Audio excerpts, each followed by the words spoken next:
Ito na ang na-rake natin na na dahon.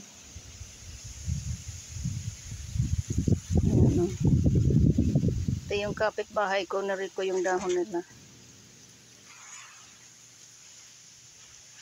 Ayan, marami pa tayong i-rake. Ayan, maglalaglagan pa yan.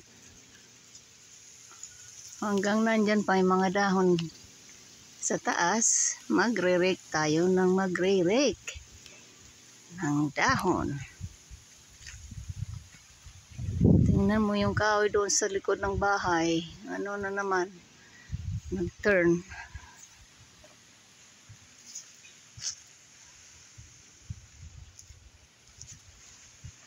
Nirek ko lahat yung mga dahon. Napawisan din tayo. Ayan, marami pa tayo. Ayan, oh.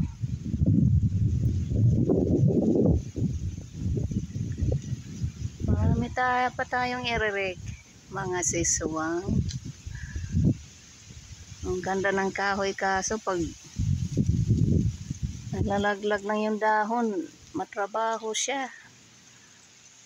Kailangan i-rake para may nagpipick up kasi dito ng dahon every Monday.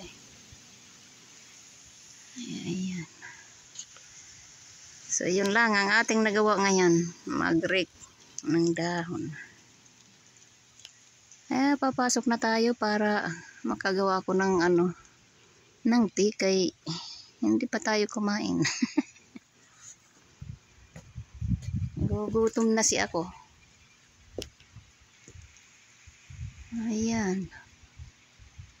Rake pa more. Okay, mga siswang. I hope all is good. Love you all. Bye bye you.